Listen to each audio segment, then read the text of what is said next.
This is not how I expected to begin 2025. Happy New Year, everyone. Meet Kevin here. We just had a Cybertruck blow up outside of a Trump hotel and a terrorist attack in New Orleans. Let's talk about both of them. If you haven't yet heard about the Cybertruck attack, it at least clearly appears to be an attack, let me start by going ahead and showing you the video of what happened. Take a look at this. This is the Trump Hotel. There's a lower resolution here. Let's get a higher resolution video for you. This is right outside of the Trump Hotel in Las Vegas.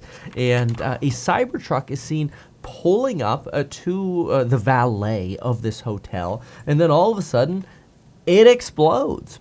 Which, as a Cybertruck owner, I'm obviously slightly curious to see why a Cybertruck would just explode. Now, it's extremely unlikely that a battery electric vehicle would simply spontaneously combust and explode like this. And given that this is a Cybertruck, which is associated with Elon, and it's in the valet of the Trump Hotel, which is associated, well, with Donald Trump, it appears that there's a high likelihood this is a politically motivated attack. Let's take a look at this, and then we'll slow it down a little bit.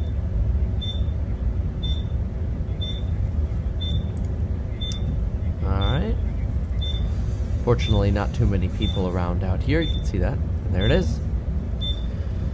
Now, afterwards, it looks like there are almost fireworks that are kind of bouncing around like this right here at these different angles.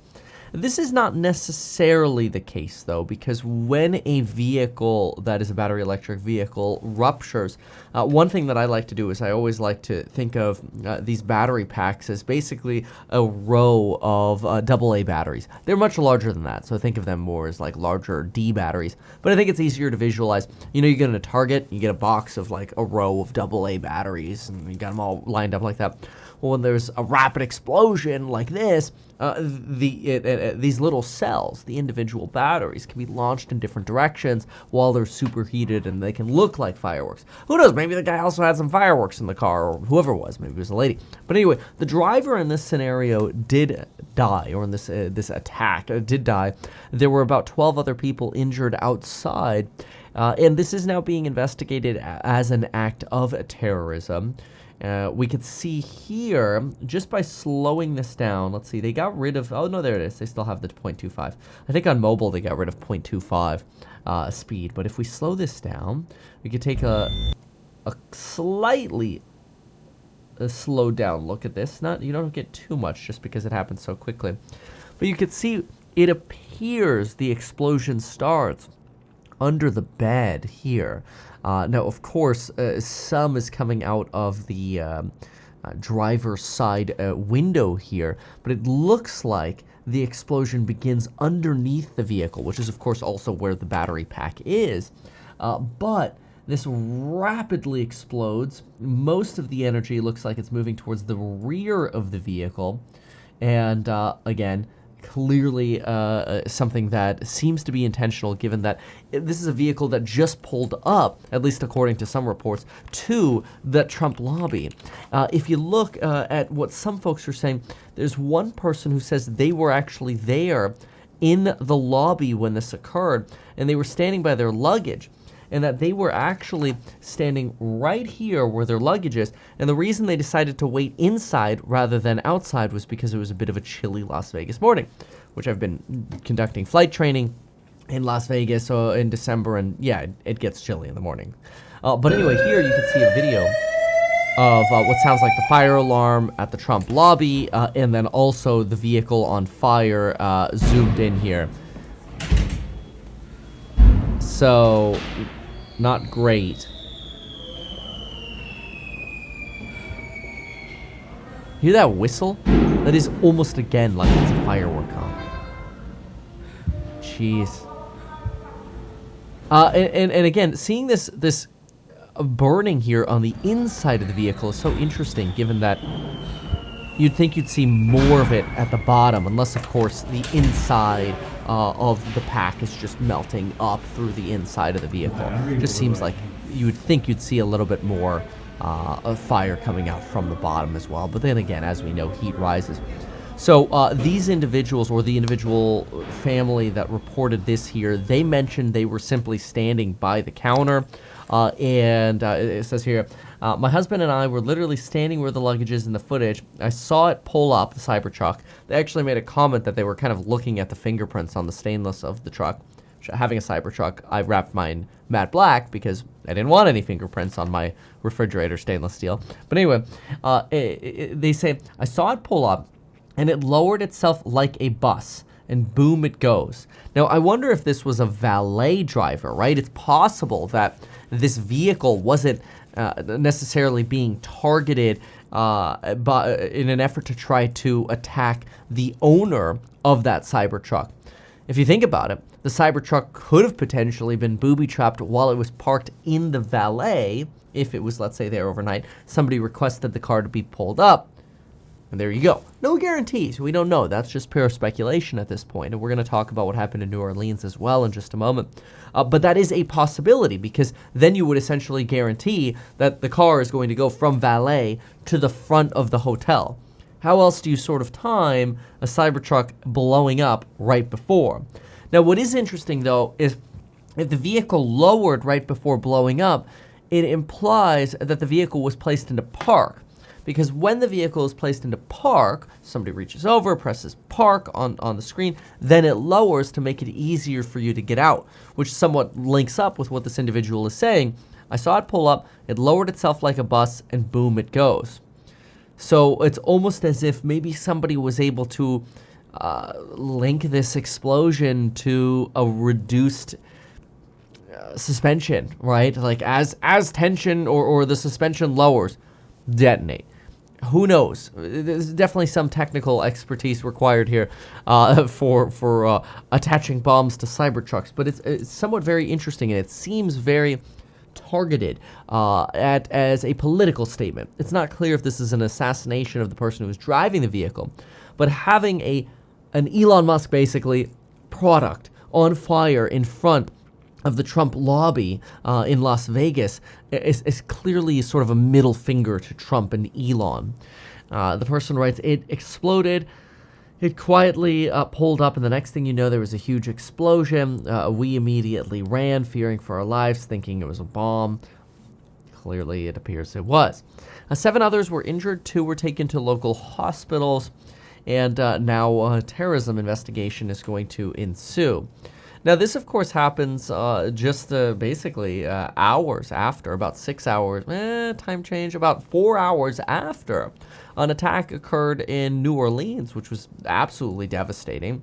An individual, we'll talk about in just a moment, 42 years old, drove a Ford pickup truck and is not believed to have acted alone through police barricades at Bourbon Street in New Orleans during celebrations for New Year's Eve.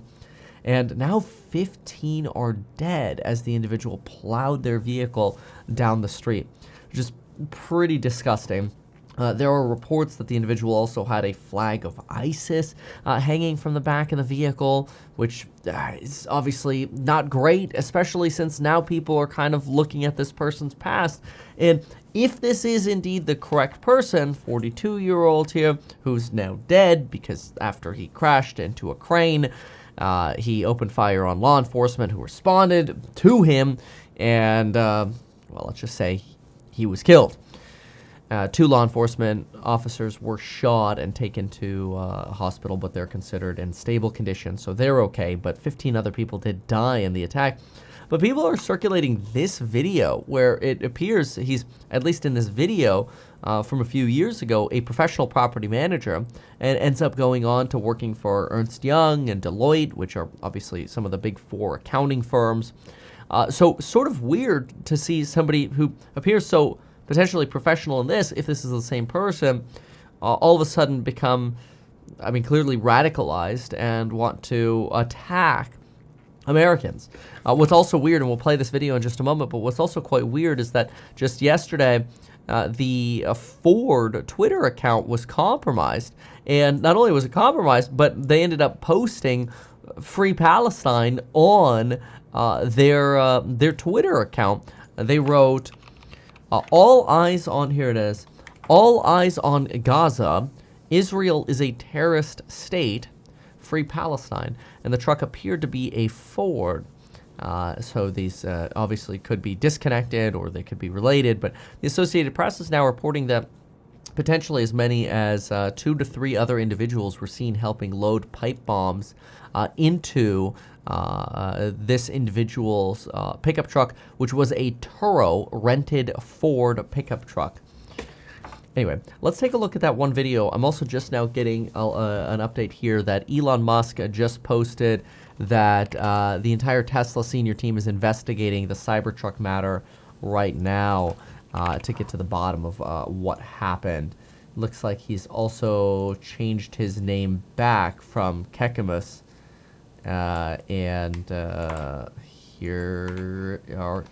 Here's a photo of that. Yep, looks like this was just posted 2 minutes ago. The whole Tesla senior team is investigating this matter right now. We'll post more information as soon as we learn anything. We've never seen anything like this. I agree with this. It doesn't seem like this was an oopsie doopsies of the actual truck. But just look at now you literally have. I mean, just these photos alone that are now circulating and that could make headlines or cover shots or whatever. It's almost intentional that you have Trump next to a charred image of a Cybertruck. I mean, what it's sending is the signal of Trump and what could, in the eyes of some, potentially happen to the future of America, right? That's what people who hate Elon Musk and Donald Trump think, that there will be, a dictatorship and things are going to burn down. And so, I'm not taking a political stance here. I'm just saying that the imagery, this is very, very intentional. In my opinion, it's almost impossible to argue that this is not intentional and this is just an oopsie-doopsie of an electric vehicle blowing up. That seems very, very unlikely. Anyway, let's take a look at that individual's video, and you can see a little bit more of the Jabbar, property manager with... He doesn't seem, certainly at this point, radicalized. There's some talk that later, after this video, he ended up getting divorced, and basically potentially got associated with the wrong people. It's very, very sad, and it's clearly just turned into pure evil. But apparently the individual is a U.S. citizen, and that, there are a lot of people saying, oh, it's an immigration issue. Some people say it's immigration, it's hate, it's Islamic, terrorism, whatever. People have all sorts of opinions, but listen to this. Good evening. I'm Shamsud Din Jabbar, property manager with Blue Metal Properties and team lead at the Midas Group at Core Realty. I just want to say hello and let you know a little bit about me. So I'm born and raised in Beaumont, Texas, and now live in Houston. And I've been here all my life, with the exception of traveling for the military, where I spent 10 years as a human resources specialist and IT specialist, where I learned the meaning of great service and what it means to be responsive and take everything seriously, dotting I's and crossing T's to make sure that things go off without a hitch. So I've taken those skills and applied them to my career as a real estate agent, where I feel like what really sets me apart from other agents is my ability to be able to, one, be a fierce negotiator. So not only do I brilliantly market your property to make sure it gets sold as quickly as possible or gets leased as quickly as possible, but I'm also going to take every ounce of energy and putting it into negotiating for you and for your property to get the best deal that you can possibly get for it. So once we get to the closing table, all the I's are going to be dotted, all the T's are going to be crossed, everything's going to go off without a hitch, and that is my word that I'm giving to you as your real estate agent. So if that's the type of agent you're looking for, reach out to me. You see my phone number on the page. If not, it's 8. Give me a call. And even if you don't want to have me as your agent, call me with any questions you may have. So even if you're a first-time home buyer or you're an experienced real estate investor and you're just looking for somebody to help you with doing some analysis on some properties that you're looking at, either way, give me a call. I'm glad to help anytime, and I'm looking forward to talking to you. Good evening. It's so weird, as a real estate broker myself, it's and having just been in the real estate business for so long, it's so sad to see somebody else who's a real estate agent, basically, if this is indeed him, go through this and conduct something so vile. It's so terrible, and it seems so sad for the people who innocently lost their lives here. I don't know if the real estate industry has anything to do with this, just because of how hard it has been for agents to actually stay financially afloat right now. So was this sort of like, did he get funded by Islamic terrorists, sleeper cells? Who knows? Just to did somebody promise his family money or something like that to do this, as maybe he was struggling with bills or something? I have no idea. Obviously, this is just rampant speculation at this point. But if this is indeed him, it just shows you, wow, I mean, what a U-turn to go from this to being caught with an AR, a Glock, opening fire on law enforcement, driving past a police barricade. It does also lead to questions about why were there not better defenses for Bourbon Street. We've had so many attacks now. I think back to Nice, I think to Germany regularly, where essentially we found in the past Islamic terrorists have taken vehicles and rammed them up street and killed many people, including lorries, semi-trucks that you see in Europe. And so apparently in New Orleans, the hydraulic bollards or the barricades that would block vehicle traffic were in the process of being upgraded for and just in this process they decided to simply park police cruisers at the entrances to the street instead of using bollards. In the past you would see dump trucks basically full of sand as sort of mobile barriers. And apparently none of this was used. The bollards were gone, dump trucks weren't used. They were simply using police cruisers, which the individual promptly drove right around, which is really sad because it just makes you wonder, could better preparedness on the part of local authorities have prevented this? Now, others say that no, he would have just gotten out and started causing a shooting, some sort of mass shooting or whatever. And we could play woulda, coulda, shoulda all day long. But, certainly a chance that less people would have died. And now all of a sudden you're in a place where, now local city officials are being blamed for not properly protecting individuals at the event. The Bourbon Street New Year's Eve celebration. It's just terrible. This happened again at 3:15 a.m. To clarify, it was a Ford F-150. Just looking at some additional details here. There was a flag associated with the Islamic State found in the vehicle he was driving. There was also sort of a flagpole hanging from the back of the vehicle that were attached to the tow hitch of the vehicle, but that appeared to be covered up by something black or like a black jacket or something like that. Some people think that law enforcement covered that up, but apparently the Islamic State flag was found inside the vehicle, and who knows, maybe that was an American flag that was covered. I have no idea. More information to be determined. The BBC is now reporting that the AR he had also had a suppressor on it. He had various roles, including having worked for the U.S. Army Reserve. Apparently between 2016 and 2020, he worked for the U.S. Army Reserve, including in human resources and IT before he was discharged. Studied at Georgia State University from 2015 to 17, graduating with a degree in computer information systems. Also appeared to work in real estate with a license that expired in 2021. Interesting. Also had a criminal record related to traffic offenses and theft. Now, this is interesting that his license expired in 21. It does add some more detail that, maybe he just couldn't make it essentially in the real estate industry. 2020 and 2021 were typically pretty good for real estate, though. But that could explain why he ended up moving into the corporate sector, maybe just to try to get by. Who knows? Okay, let's see what else we have. The pickup truck he was driving was electric and believed to have been rented via an app. It was Turo, and I didn't see anything else about it being electric, but okay. Anyway, let's see here. The University of Georgia's president said one of its students was critically injured, while the Israeli government said 2 nationals were among those injured.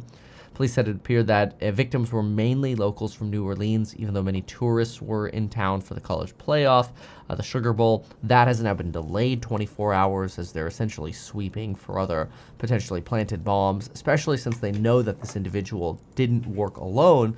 Apparently, there's video footage of others helping him load improvised explosive devices into the vehicle. At least 2 of them have been found and neutralized, per the FBI.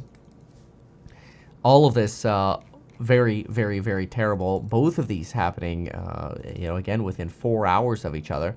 And I think it's honestly quite a sad way to start 2025. So anyway, here's an update on everything that we know at the moment of what's going on with these 2 instances, both Bourbon Street, terrible, and the Cybertruck explosion, which again appears to be very, very targeted at the Trump Hotel. Here's just sort of another view Just heard a boom. the lobby, but this just shows you sort of more of the smoke coming out of the Trump, of the Cybertruck. Sad. Anyway, thank you so much for watching. Let's hope for a better 2025 and less of this madness. Happy New Year, everyone. Why not advertise these things that you told us here? I feel like nobody else knows about this. We'll try a little advertising and see how it goes. Congratulations, man. You have done so much. People love you. People look up to you. Kevin Paffrath there, financial analyst and YouTuber. Meet Kevin. Always great to get your take.